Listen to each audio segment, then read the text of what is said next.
आज की इस बौद्ध कहानी के माध्यम से आपको कुछ ऐसे तरीके पता चलेंगे जिनसे आप धोखा खाने से खुद को बचा सकते हैं। दोस्तों, अक्सर आपने देखा होगा कि भावनात्मक रूप से कमजोर लोगों का लोग हमेशा फायदा उठाते रहते हैं। कभी न कभी हम सब ने देखा होगा कि अपने आसपास जो भी इंसान नरम दिल का होता है, यानी कि भावनात्मक रूप से दयावान होता है, वह बेचारा अपनी करुणा के बस दूसरों की सहायता तो कर देता है, लेकिन बदले में उसे हमेशा धोखा ही मिलता है। दोस्तों, अब सवाल यह उठता है कि क्या एक इंसान को भावनात्मक नहीं होना चाहिए? क्या उसे दूसरों पर भरोसा नहीं करना चाहिए? दूसरों की सहायता नहीं करनी चाहिए? क्या दयावान और संवेदनशील होना कोई गुनाह है या फिर कोई गलती? दोस्तों, यही इस कहानी के माध्यम से जानेंगे। बहुत समय पहले की बात है। एक बार एक युवा लड़का जंगल के पेड़ों पर मुक्के मार रहा था। वह बड़े जोर जोर से मुक्के मार रहा था। वह अपने मां का गुस्सा निकालने की कोशिश कर रहा था। शायद उसे किसी ने धोखा दिया था या फिर उसके साथ बहुत बुरा हुआ था, जिससे वह बहुत ज्यादा परेशान था। उसे कहीं भी शांति नहीं मिल रही थी। वह लगातार उस पेड़ पर मुक्का मार रहा था, जिससे उसकी उंगलियां लहूलुहान हो चुकी थीं। इस जंगल में एक शीतल पानी का झरना था, जहां पर एक बौद्ध भिक्षु रोज संध्या काल के समय स्नान करने आया करते थे। यह उनका रोज का नियम था। आज जब वह बौद्ध भिक्षु इस रास्ते से स्नान करने के लिए उस जंगल में आए, तो उन्होंने उस लड़के की हालत देखी। वह जोर जोर से चीख रहा था, रो रहा था और लगातार मुक्के मारे जा रहा था। उसके आसपास कोई मौजूद नहीं था। इस कारण से भिक्षु को उस युवक की चिंता होने लगी। बौद्ध भिक्षु ने सोचा, अगर मैं इसे ऐसे ही छोड़ दूं तो कहीं यह आत्महत्या न कर ले। ऐसे विचार आने के बाद भी वह कुछ नहीं बोले और लगातार युवक की ओर देखते रहे। भिक्षु एकदम चुपचाप खड़े थे। उन्होंने युवक से कुछ नहीं बोला, कुछ नहीं कहा, बस वह उसे लगातार देखते रहे।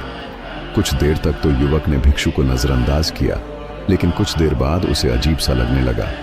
तब उसने सोचा, ना तो ये मुझे रोक रहे हैं और ना ही कुछ कह रहे हैं, ये तो बस मुझे देखे जा रहे हैं। इसका क्या मतलब है? बड़ा अजीब आदमी है। ऐसे ही विचार उसके मन में उठने लगे। जब कुछ देर बाद भी भिक्षु कुछ नहीं बोले, तो लड़के ने अचानक से पूछा, मान्यवर, आप अपने रास्ते क्यों नहीं चले जाते? आपको क्या मतलब?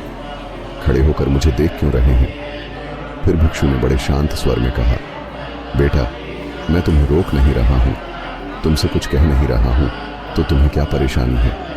मेरे ही तरह ये पेड़ पौधे, ये पक्षी, ये सब तुम्हें देख ही रहे हैं। जब इनसे तुम्हें कोई परेशानी नहीं है तो मुझसे क्यों है? ये सुनकर लड़का जोर से चिल्लाया, मुझे सबसे परेशानी है, मैं सबसे नफरत करता हूं। यहां पर सब धोखेबाज गद्दार होते हैं, कोई किसी का नहीं होता इस दुनिया में। और ये कहते कहते वह फूट फूट कर रोने लगा। वह लगातार रोए जा रहा था और भिक्षु उसे देखते जा रहे थे। भिक्षु ने उसे चुप करने की कोशिश भी नहीं की, जो लड़के को और भी अजीब लगा। अब रोना छोड़कर लड़के ने चुप होकर भिक्षु से कहा, बड़े अजीब आदमी हैं आप। आपके सामने कोई इंसान दुखी है, परेशान है, और आप उसे चुप भी नहीं कर सकते। आपके मन में बिल्कुल भी संवेदना नहीं है। आपको अपने साधु होने पर लाज होनी चाहिए। और न जाने क्या क्या जली कटी बातें वह युवक भिक्षु को सुनाने लगा। कुछ देर बाद जब युवक का सारा गुस्सा निकल चुका, तब भिक्षु ने बड़े ही शांत स्वर में कहा, आज मैं तुम्हें कंधा दे सकता हूं, तुम्हारे आंसू पोंछ सकता हूं, लेकिन इससे तुम्हारी समस्या का समाधान नहीं होगा।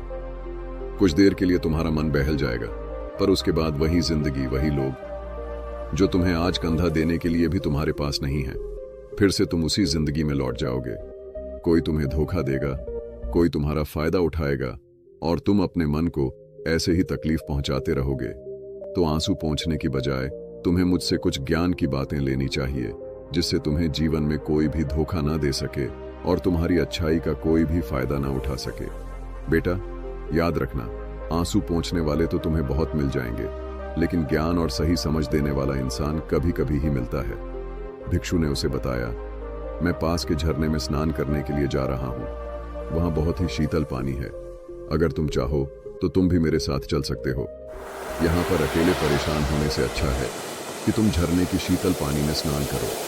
इससे तुम्हारा दिमाग, मन, मस्तिष्क और शरीर सब कुछ पवित्र हो जाएगा। यह सुनकर वह लड़का भिक्षु के पीछे पीछे चल दिया।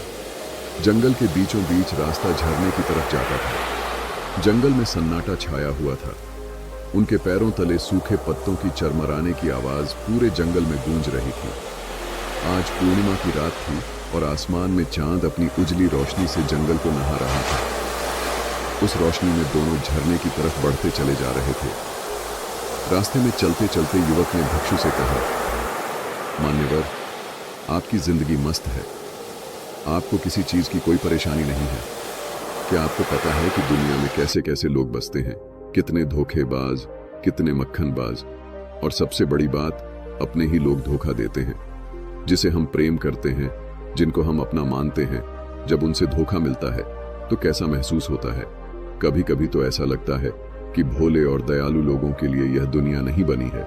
यह सिर्फ धोखेबाजों के लिए है, चालाक लोगों के लिए है। वही यहाँ फलते फूलते हैं, वही आनंद से जीते हैं, और हमारे जैसे लोग जो दूसरों की सहायता करते हैं, दूसरों को अपना मानते हैं, वे हमेशा जीवन भर दुख में रहते हैं। यही जीवन की सत्यता है और यही संसार है जिसमें हमें रोज घट घट कर मरना पड़ता है। आपने सही किया, ऐसी जिंदगी को त्याग दिया, पीछे छोड़ दिया। अब बस अपने में मस्त हैं, न किसी से परेशानी, न किसी की चिंता। मैं भी सोचता हूं कि मैं भी संन्यास ले लूं, छोड़ दूं इस दुनिया को। यह सुनकर भिक्षु ने कहा, बेटा, तुम्हें क्या लगता है सन्यासी जीवन बहुत आसान होता है? भिक्षु ने बड़े शांत स्वर में कहा, तुम्हें तो 2 वक्त की रोटी तो शांति से मिल जाती है, हमें तो कभी कभी वह भी नसीब नहीं होती। अगर मिल जाए तो हम खा लेते हैं, वरना भूखा ही सोना पड़ता है। यही सन्यासी जीवन है। हमें हमेशा जमीन पर सोना पड़ता है, सिर्फ एक लंगोट में रहना पड़ता है, चाहे कैसा भी मौसम हो। बेटा, यह सब तुम्हें आसान लगता है तो तुम भी सन्यासी बन जाओ। फिर युवक ने कहा, आप कहते तो सही हैं, संघर्ष तो दोनों तरफ है, सांसारिक जीवन में भी और सन्यासी जीवन में भी। वैसे सांसारिक जीवन अच्छा है, जब तक घर परिवार में सुख शांति बनी रहे, धोखा ना मिले और हमारे लोग हमारा फायदा ना उठाएं, तब जीवन जीने का आनंद होता है, वरना तो जीवन नर्क बन जाता है। फिर भिक्षु ने कहा, देखो, सन्यास अपने मन से लिया जाता है। जब हमारा मन कहता है कि हमें सन्यास के मार्ग पर सफलता हासिल करनी है, तभी सन्यासी जीवन सफल हो पाता है। लेकिन तुम अपने घर से परेशान होकर, दूसरे लोगों से परेशान होकर सन्यासी बनना चाहते हो, तो तुम्हारा सन्यासी जीवन कभी सफल नहीं होगा। इससे अच्छा तो यह है कि तुम सांसारिक जीवन में कुछ तरीके और नियम अपनाओ, ताकि दूसरे लोग तुम्हें धोखा न दे सकें। सबसे पहले तो यह समझो कि धोखा उन्हें ही मिलता है जो भावनात्मक रूप से कमजोर होते हैं, जिनका दिल जल्दी पिघल जाता है, जो दूसरों को दुख में नहीं देख पाते।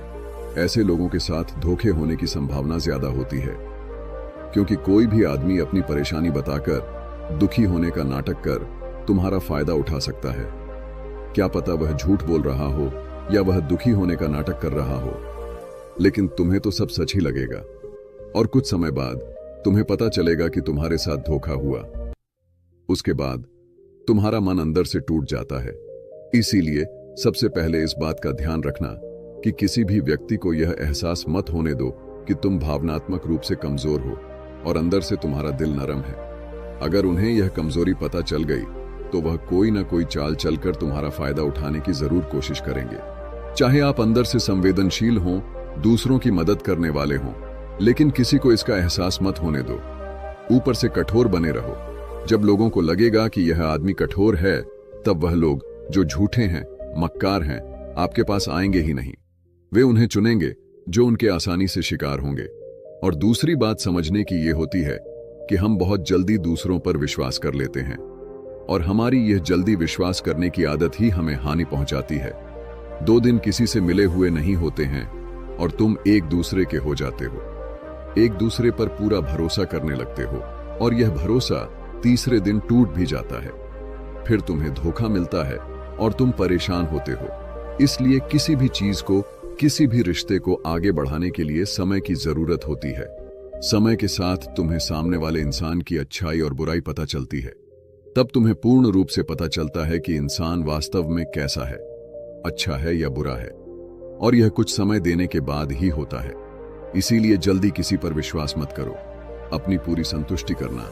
अगर तुम किसी के साथ लंबे समय तक भरोसा करना चाहते हो या किसी के साथ कोई संबंध बनाना चाहते हो, कोई दोस्ती करना चाहते हो या फिर किसी की मदद करना चाहते हो, इन सभी परिस्थितियों में तुम्हें यह जरूर पता होना चाहिए कि दूसरे लोग उस इंसान के बारे में क्या सोच रखते हैं। इसके बाद तुम जीवन में कभी भी धोखा नहीं खाओगे और तुम्हें कभी भी धोखे की वजह से पछताना नहीं पड़ेगा।